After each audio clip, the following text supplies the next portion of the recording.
Fabrice Faury, bonjour. Bonjour. Merci de faire l'amitié aux auditeurs de CherClient.wiki de venir nous parler d'une entreprise qu'on a tous aperçue au coin de la rue, Domino's Pizza. Domino's Pizza, dont vous êtes le directeur marketing pour la France. Est-ce que vous pouvez nous dire un peu plus sur, à part que vous faites des pizzas, qu'est-ce que c'est Domino's Pizza? Domino's Pizza, c'est une entreprise qui a plus de 50 ans, qui a aujourd'hui 10 000 points de vente à travers le monde, dont 218 en France, qui fait de la livraison de pizza et aussi de la pizza à emporter. Voilà, qui délivre l'expérience de pizza à emporter en livraison selon un process qui est bien rodé avec une expertise pour faire en sorte que l'expérience pizza soit la meilleure possible. Alors ça existe depuis combien de temps? En France, donc, on est apparu dans les années 90 et ça a plus de 50 ans à travers le monde. Ah oui, et c'est une entreprise américaine? C'est une entreprise américaine qui se développe sous forme de master franchise à travers le monde, et la France fait partie de Domino's Pizza Enterprise, DPE, qui détient notamment l'Australie, la Nouvelle-Zélande, la France, la Hollande et la Belgique. D'accord, donc c'est pas la maison mère américaine qui détient la France? Tout à fait. D'accord, et pourquoi? Parce que, je veux dire, comme le système de franchise, c'est un système qui a permis à la marque de bien se développer et surtout de s'adapter à chaque fois à la culture et aux problématiques du pays dans lequel il s'implante. D'accord. Alors, donc ça existe depuis 50 ans, ça fait des pizzas. Vous êtes arrivé chez Domino's Pizza il y a combien de temps et par quel chemin? Alors, je suis arrivé chez Domino's Pizza il y a un peu plus de 7 ans. Par un chemin qui est, je dirais, classique, c'est répondre à une annonce, à un recruteur. Mon parcours, il vient plutôt de la musique, où je travaille dans une maison de disques. Mais finalement, je veux dire, comme le marketing d'une maison de disques peut être bizarrement assez semblable à celui d'une expérience chez Domino's Pizza, puisqu'on travaille aujourd'hui sur une expérience. C'est pas juste une pizza qu'on vend, sinon ça c'est un autre métier, vendre une pizza dans un rayon de supermarché par exemple. Nous, c'est vraiment un service qui part de la prise de commande jusqu'à la pizza, mais aussi le service, le paiement, etc. Tout ce qui fait finalement que le cerveau retient pas seulement le goût, mais je dirais l'expérience qu'on a eue de ce moment pizza à part entière. Il y a aussi un autre point commun qui est la forme circulaire avec un format d'une trentaine de centimètres de diamètre. C'est vrai que... Enfin, là je parle de l'époque des vinyles, donc maintenant c'est un peu terminé. Ces pizzas, ça semble être un produit relativement banalisé. On se dit, oh là là, mais pour faire la différence là-dessus, il y a des questions qui nous viennent, c'est pourquoi ces mobylettes avec cette forme-là, comment on se distingue, comment est-ce qu'on fait que les gens appellent et réappellent. Alors bien sûr, réappellent, j'imagine que c'est une question de satisfaction, justement, ça s'est bien passé, etc. Les critères clés qu'il faut qu'un client va d'abord... Le premier achat, ça se passe quoi? C'est quoi? C'est le prix, c'est l'image, c'est... Comment vous travaillez ça? La question est assez pertinente puisque c'est la grosse problématique du marché, puisqu'on est sur un marché qui était très banalisé en fin de compte, avec chacun avait les mêmes codes et les mêmes règles similaires, et de ce fait, c'est vrai que Domino's Pizza a vu que l'acte d'achat était un petit peu à l'opportunité, que ce soit au prix, que ce soit la proximité, que ce soit, je dirais, l'affection qu'on a par rapport aux commerçants, la transaction qu'on peut avoir à travers les expériences, le bouche à oreille, etc. Mais c'était quelque chose qui était plus sur l'opportunité. Donc Domino's Pizza est devenu leader justement en débanalisant ce marché, avec déjà en s'appropriant des recettes qui nous sont propres, qu'on a personnifié justement avec ces tentatrices qu'on voit sur nos campagnes de publicité. Mais après, là où aujourd'hui, je dirais, la relation client est vraiment importante, c'est qu'on voit que l'acte d'achat, il se fait par rapport au respect de l'expérience qu'on délivre. Et donc, la fidélisation se fait par rapport à la perception de valeur, quand la perception de valeur entre l'acte d'achat et le service vendu est réciproque de chaque côté, que ce soit du consommateur ou du client. Et c'est ça qui est très important. C'est pourquoi Domino's Pizza a l'expérience par rapport aux outils et par rapport aux méthodes et aux process qu'on délivre à nos franchisés pour justement les mettre dans les meilleures conditions pour respecter justement l'expérience promise, c'est-à-dire une bonne pizza avec une bonne garniture, une pâte avec une recette qui nous est propre, mais surtout livrée dans les temps avec le respect des standards. Donc l'idée c'est quoi? On s'attend à être livré dans la demi-heure, on n'attend pas trop longtemps et vous annoncez un temps qui est respecté, ça c'est une absolue nécessité, ou est-ce que comment ça se passe? Il y a des garanties de remboursement si vous arrivez en retard? Non, parce qu'aujourd'hui on n'est pas là pour mettre en danger nos livreurs sur la route. Oui. Je dirais aujourd'hui le consommateur est très éduqué aussi, il connaît le process, etc. Il faut pas lui mentir. Après aujourd'hui on a des process qui nous permettent en magasin, ça veut dire dans les points de vente, d'aller vite, mais en respectant un travail qui est fait, je dirais, à la main, puisqu'on travaille de la pâte fraîche chez Domino's, donc les pizzas sont faites devant vous, avec des produits frais, mais il y a un process qui permet justement d'arriver, ce qu'on appelle l'entrée de four, de mettre la pizza dans le four, dans un temps qui est respecté. Ensuite, effectivement, le métier dépend aussi de pas mal de paramètres, que ce soit météorologiques, événementiels, etc., qui font qu'on peut avoir effectivement des services qui peuvent être plus ou moins longs, mais tout ça effectivement fait que, enfin là encore, Domino's Pizza apporte toute l'expertise pour justement s'équiper, anticiper ces moments de dépendance. Ce qui fait qu'au final, on annonce effectivement un temps au client qui est, je dirais, de 30 minutes, mais il se peut très sincèrement qu'on annonce des temps un peu plus longs de temps en temps. Mais c'est saturé le samedi soir. Tout à fait, mais je pense qu'on a vu à travers des études consommateurs, le consommateur ne nous juge pas sur le temps, mais sur l'information qu'il en a. C'est-à-dire qu'aujourd'hui, c'est vrai que ça peut être stressant parce qu'on commande et on ne sait pas où est notre commande. Et je veux dire, ce qu'il faut, c'est justement avertir et donner l'information à une personne. C'est ça qui est beaucoup plus important à leurs yeux que de livrer en 20 ou 30 minutes. Alors, on entend bien ça. On a l'impression que vous ne devez pas avoir beaucoup de confrères qui disent nous, on fait des pizzas surgelées, on veut la livre quand on a le temps, etc.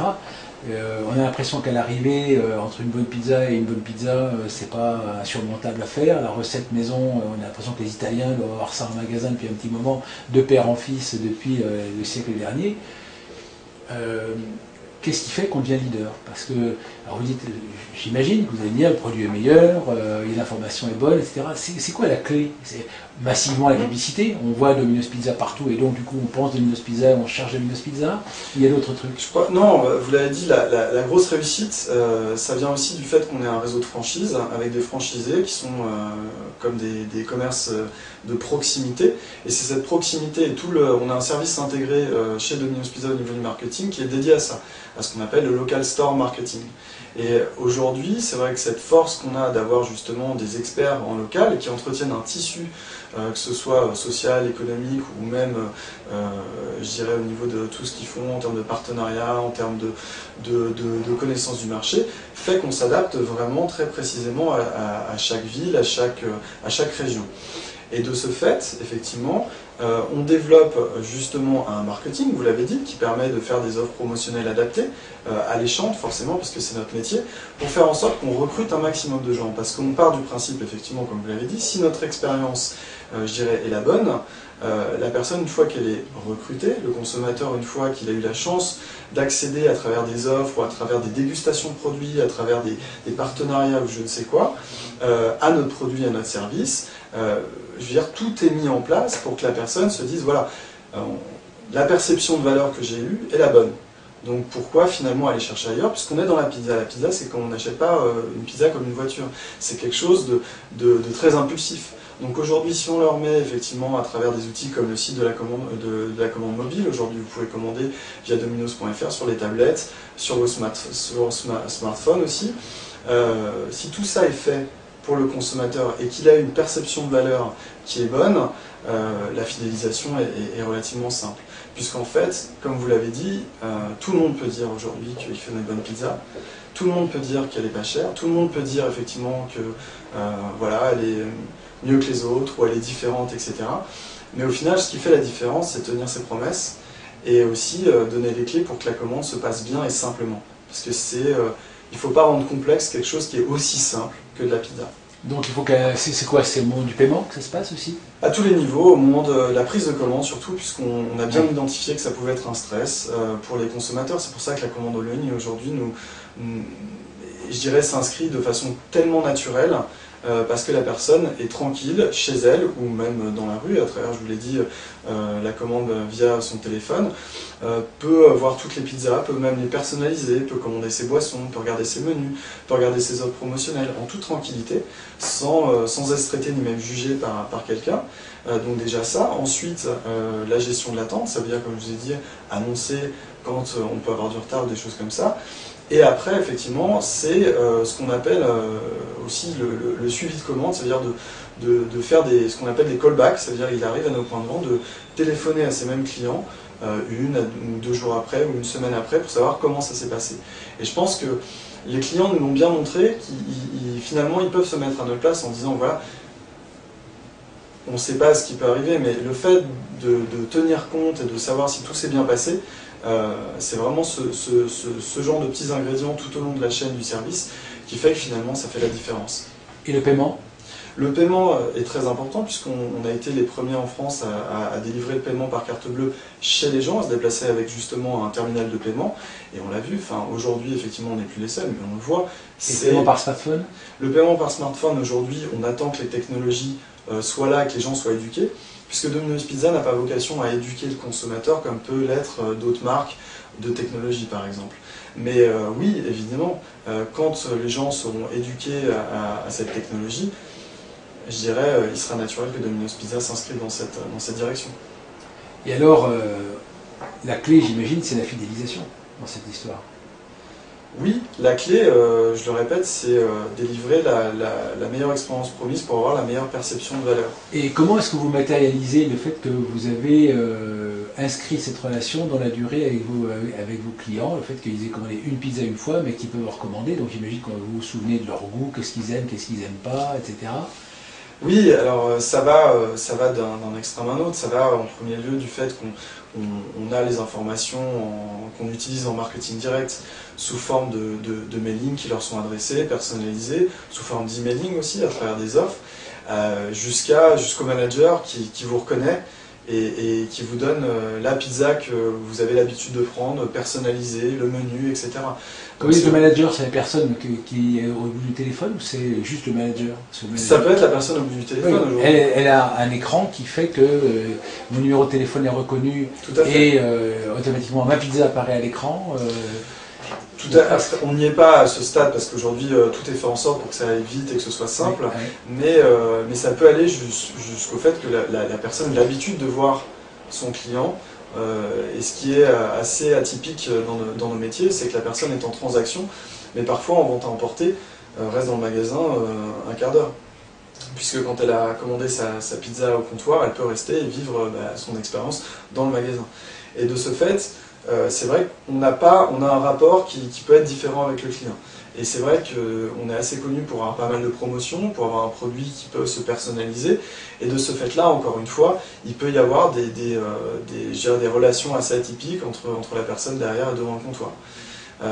Aussi, on a pas mal d'étudiants qui travaillent dans les Domino's. On a parfois des étudiants qui passent 2, 3, 4 ans, le temps de leurs études dans leur Domino's.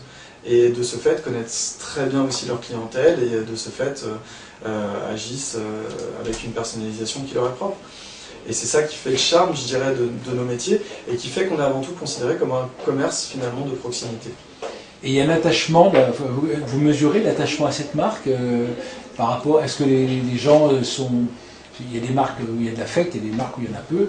Par exemple, quand, je ne sais plus quelle marque de grande distribution avait changé son logo, tout le monde s'en était fichu. Quand ça avait été Gap qui avait voulu changer son logo, les consommateurs étaient montés au créneau pour l'empêcher et faire que l'ancien logo revienne. Donc, vous avez l'impression que vous vous situez où entre les deux? Une marque où vraiment il y a une relation forte ou entre... Je suis assez surpris, mais j'ai la chance d'avoir des consommateurs qui peuvent avoir une relation forte. C'est-à-dire qu'on a des fans. On a des gens qui sont, je dirais, qui consomment Domino's, qui ont une consommation, je dirais, impulsive. Oui. Mais on a une base de fans et surtout on a 307 000 fans sur Facebook. Donc on a une très très grosse communauté qui parfois même modère à notre place. Ça veut dire quand quelqu'un a une question, on voit des consommateurs, des employés, leur répondre directement. On n'a même pas besoin de modérer. C'est-à-dire que je suis toujours assez surpris de leur connaissance je dirais, de notre process, de nos ingrédients, de notre pâte, de nos recettes, etc. Ce qui fait qu'effectivement, oui, quand on sort une pizza, quand on sort des produits et que certains sont déçus, ils n'hésitent pas à nous le dire. Et l'inverse aussi est vrai. Aujourd'hui, c'est vrai qu'on a la chèvre miel, qui est une recette qui a été demandée par nos consommateurs, d'avoir notre propre recette chèvre miel qu'on a fait. Je veux dire, voilà, on envoie les fruits sur Facebook et Twitter avec des merci, ou alors j'aurais plutôt fait ça comme ci. C'est ça qui est vachement intéressant. Et travailler sur cet affect, que ce soit des employés, puisque nos employés ont beaucoup d'affect par rapport à notre marque, ou des consommateurs, c'est ça qui est passionnant. Et vous avez fait allusion au mobile, aux tablettes, à Facebook. Donc vous êtes... comment ça a impacté la consommation de vos produits et de vos services, ces nouveaux médias, naturellement, etc. Ou est-ce que ça a changé la composition de votre clientèle? Est-ce qu'il y en a, c'est les jeunes qui commandent sur les tablettes et sur Facebook, ou comment ça se passe? Non, alors la première chose qui est importante, il y a vraiment il faut sortir de ce préjugé, la pizza égale le jeune. Je pense qu'aujourd'hui, si vous allez dans un point de vente, il y a vraiment tout le monde. Il y a beaucoup de mères de famille, il y a des jeunes actifs, célibataires ou non, il y a effectivement des jeunes, il y a des étudiants. Mais voilà, aujourd'hui, notre cible effectivement de communication est plutôt 15-34. Mais je dirais que notre cible à part entière ne se limite pas aux jeunes. Et après, comment les réseaux sociaux et la technologie influent sur notre clientèle? Déjà, elle influe parce qu'aujourd'hui, ils ont la parole. Et aujourd'hui, on peut plus le cacher. Aujourd'hui, on a un métier de service. Ouais. Et c'est ce qui est formidable, c'est que les clients, aujourd'hui, réduisent un peu cette majorité silencieuse, ce qui fait que tout le monde ne se plaint pas.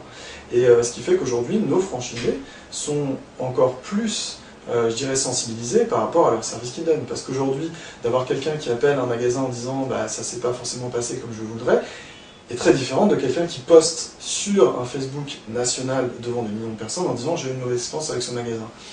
Ce qui est génial avec les réseaux sociaux, c'est qu'on peut répondre. Et on peut justement avoir une vraie communication avec ces gens-là. Et effectivement, souvent, quand ça ne s'est pas forcément bien passé, mais que la personne prend en charge justement ce problème, c'est là où on fidélise encore plus. Parce que les gens se disent, voilà, j'ai eu un problème, on s'en est occupé, donc j'ai confiance en cette marque. Et je veux dire que vos directeurs de magasin, ils sont supposés passer un peu de temps sur Facebook? Pas du tout. Non. En fait, on a quelqu'un en interne, un community manager en interne, donc propre à Domino's, qui ne vient pas d'une agence, justement, qui redispatche aux directeurs de magasin, que ce soit manager ou franchisé, pratiquement en temps réel, justement, c'est les interventions des gens qui nous postent. Voilà, ce qui les concerne, tout à fait. Et à ce moment-là, c'est le directeur de magasin qui va apporter la réponse, etc. D'accord. Il va l'apporter en temps réel sur le site, sur la page Facebook. En temps réel, je ne sais pas. En temps réel, ça ne passe pas par un feed, c'est pas le community manager qui la remet. Non. C'est réellement le profil du manager. Ouais. Chaque manager a son profil Facebook. Alors, chaque magasin a ce qu'on appelle un Facebook Places, en fait. Donc il peut gérer sa page, mais aujourd'hui, si effectivement on a quelqu'un qui a une remarque concernant un Domino's, on la transfère effectivement au magasin qui va lui répondre soit par mail, soit par téléphone. D'accord, pas sur la place publique. Non, voilà. Okay, c'est un peu la stratégie qu'on retrouve de ne pas laisser le débat s'engager réellement sur la page principale, mais d'aller le faire dans un coin plus approprié. Je pense, ouais. Même s'il y a peut-être à gagner à aller au bout de certains débats. Complètement. Après, je pense que c'est plus les réseaux sociaux qui vont nous permettre ça. Aujourd'hui, c'est vrai que Facebook, je pense, n'a pas cette vocation. Twitter a peut-être plus une vocation de service après-vente en temps réel. Mais c'est vrai qu'on va plus s'adapter en fonction du réseau social. Oui, enfin, Facebook va évoluer puisqu'on peut le configurer. Et voilà, tout à fait. Et donc... la fidélisation, on en parlait, la mémorisation, etc. Est-ce que la consommation a changé? Parce que la pizza, c'était plus ou moins italien à l'origine, ou du moins on l'imagine comme ça. La pizza italienne, quand on va en Italie, elle est souvent, la pâte est plus fine, etc. Est-ce qu'il y a une consommation différente par pays? Est-ce que les Français aiment les pâtes plus épaisses et les Italiens plus fines? Comment ça se passe? Vous avez des produits adaptés, personnalisés par pays? Oui. Ou par région dans le pays, ou je sais pas. Alors c'est adapté par pays. On a des classiques, parce qu'il est important pour une marque d'avoir des classiques, je pense. Donc on a à peu près 5 recettes qui sont internationales. Ensuite, évidemment, on va s'adapter. C'est-à-dire que la 4 fromages aujourd'hui est la meilleure vente chez Domino's Pizza parce qu'elle s'inscrit totalement dans le marché français, c'est une tradition. On a aussi la Savoyarde avec du reblochon qui fait partie de nos meilleures ventes. Ensuite, on va s'adapter. Je dirais ce qui est formidable aujourd'hui, c'est cette espèce de mix culturel transgénérationnel en France qui nous fait, nous, en tant que, je dirais, fournisseur, je dirais, de pizza, qui est vachement riche, c'est qu'aujourd'hui on peut aller voir plus loin. Ça veut dire que Domino's Pizza a été les premiers à mettre, je dirais, en scène une pizza à base de curry. Et ça a été une de nos meilleures promotions. Donc on a continué comme ça en allant plus loin avec une sauce au poivre, des choses comme ça. Mais c'est vrai que ce qui est vraiment formidable avec la pizza, puisque c'est un plat qui nous permet une créativité extraordinaire. Avec la basique partagée par le même, c'est qu'on a une pâte et de la tomate et après on fait des variantes. Quoi. Exactement. Ce qui est sûr, c'est qu'aujourd'hui le consommateur est très attaché, comme vous l'avez dit, aux produits de base, à cette qualité, la pâte, la sauce, le fromage. Alors, par rapport à d'autres pays, c'est quoi les différences? Vous dites les 4 saisons en France, est-ce qu'il y a d'autres, en Allemagne par exemple, qu'est-ce qu'ils mangent? Alors principalement, je dirais, c'est vrai que les fromages en France sont très atypiques. Maintenant après, en Inde, ils vont consommer les pizzas plus personnelles, c'est-à-dire vous allez plus avoir des petites pizzas, c'est une consommation qui est plus personnalisée. Tout comme on pouvait voir un petit peu au début en Hollande, mais en Hollande ils vont manger peut-être un peu plus épicé parfois, comme en Angleterre. Ou aux États-Unis aussi, ils vont consommer plus épicé. Vous avez le pepperoni qui représente une part de marché beaucoup moins importante chez nous qu'aux États-Unis par exemple, ou en Angleterre. Des choses comme ça, voilà, qui sont assez atypiques. Et par rapport à la diététique, tous les débats sur la bonne nourriture, la malbouffe, etc., comment vous vous positionnez? Est-ce que ça a un impact sur la consommation de pizza? Est-ce que vous êtes rangé à la catégorie des gens qui aident les gens à bien manger? Ou est-ce que vous êtes au contraire, c'est un repas rapide, etc., qu'on mange sur le pouce en regardant la télé? Alors aujourd'hui on a un plat qui se partage. On a un plat, on est vraiment une expérience à partager et c'est ça qui fait qu'on est une catégorie vraiment à part, puisqu'on n'est pas une catégorie diététique clairement, mais on a un produit de, je dirais, de plaisir et de fête. C'est un peu un moment où on peut se permettre des choses. Maintenant, ce qu'on a vu, c'est que le consommateur veut se faire plaisir avec nous. Je pense qu'une pizza light n'est pas attendue de nos consommateurs en tout cas. En revanche, ils veulent se faire des plaisirs avec des ingrédients de qualité. Et qui dit ingrédients de qualité dit forcément au niveau du gras, au niveau des conservateurs, quelque chose de plus approprié. Le plus important chez Domino's Pizza, c'est sa pâte, qui est quand même une recette qui est trademark Domino's, qui est gardée dans le secret, qui est faite avec, donc qui est fraîche, délivrée en point de vente, c'est-à-dire qu'on n'a pas de congélateur chez Domino's à part pour les glaces, avec de la farine faite à partir de blé français. Et ça, c'est vraiment, on l'a vu, les fans reconnaissent cette pâte qui est vraiment atypique. Une sauce tomate, pareil, qui est garantie avec des produits frais. Il paraît que la farine française est très très particulière, très haut de gamme, de très haut niveau. Comment votre recette trademark mondiale, elle arrive à être la même alors que vous utilisez des farines françaises en France et des farines d'autres Écoutez, je vais vous dire sincèrement, je ne connais absolument pas la composition. Donc vous n'allez pas nous délivrer en avant-première la recette de la pâte. Je crois que c'est vraiment à tel point, je vous dis, c'est vraiment quelque chose de gardé dans le secret. Je crois qu'il doit y avoir 1 à 2 personnes chez nous qui connaissent cette recette. C'est vraiment, je vous dis, c'est très gardé, c'est ce qui fait notre... On n'en saura pas plus. Voilà. L'évolution, qu'est-ce qui va se passer? Parce que vous faites des pizzas, quand on s'appelle Domino's Pizza, on n'imagine pas que vous fassiez grand chose d'autre que des pizzas. C'est quoi? Il y a une diversification, c'est quoi l'évolution? Est-ce que les gens vont attendre autre chose? Ou est-ce que le principe c'est de délivrer de la bonne pizza conforme, etc. C'est quoi l'objectif? Comment, dans 5 ans, qu'est-ce qui pourrait avoir changé chez Domino's Pizza? Je pense que ce qui va changer chez Domino's Pizza, déjà, c'est la manière dont on commande chez nous.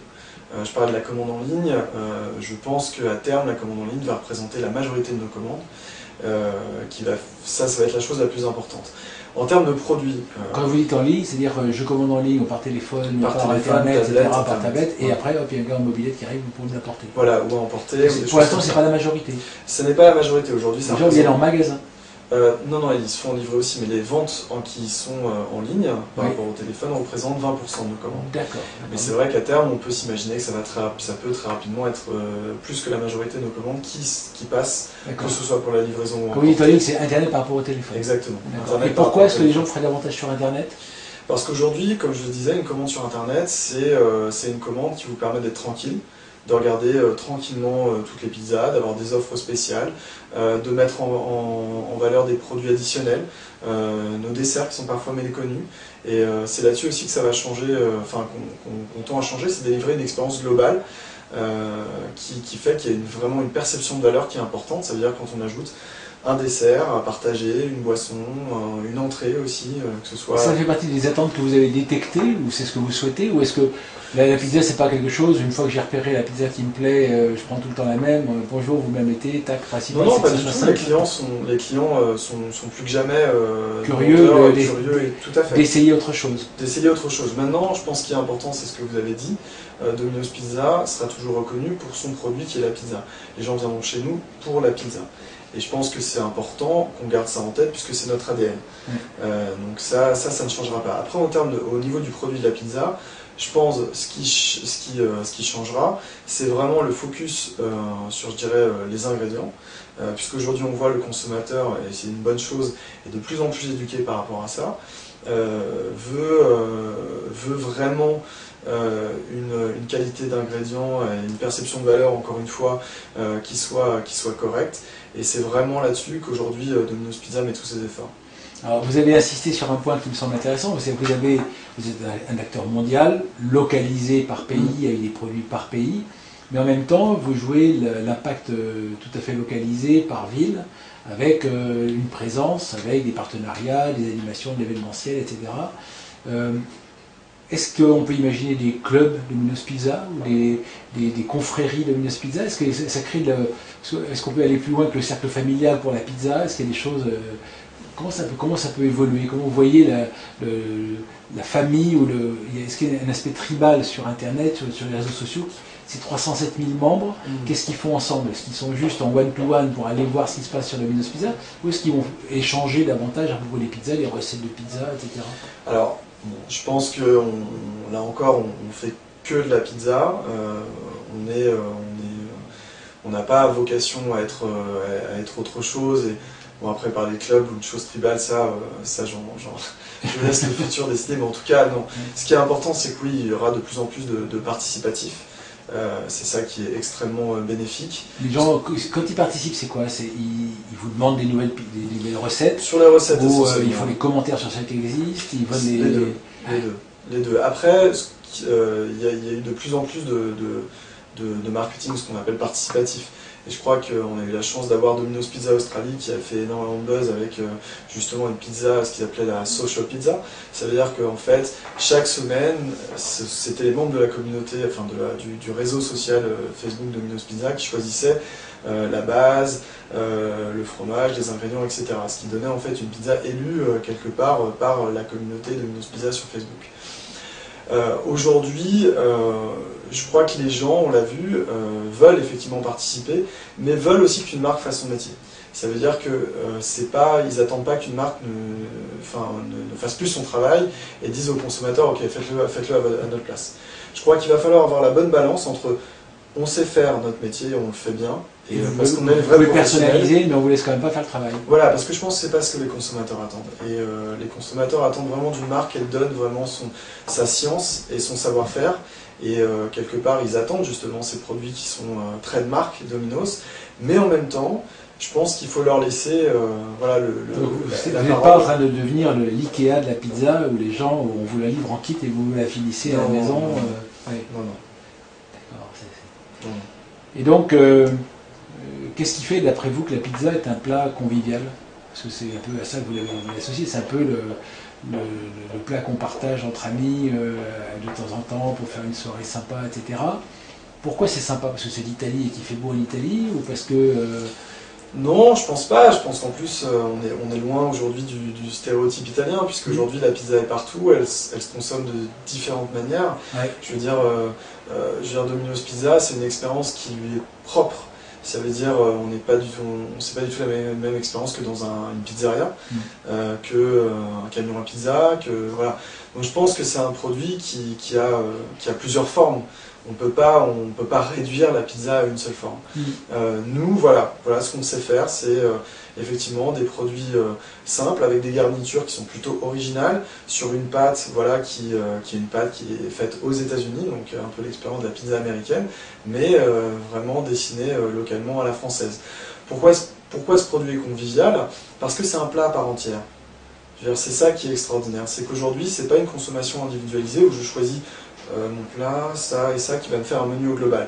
C'est un plat à part entière qui est fait à base de produits très simples, facile à partager à partir du moment où on aime des produits assez simples comme de la pâte à pain, du fromage, de la mozzarella et de la sauce tomate ou de la crème fraîche. Et après, je dirais, il est ludique. Je veux dire, c'est une association. Donc la choucroute aussi, ça aurait pu faire ça.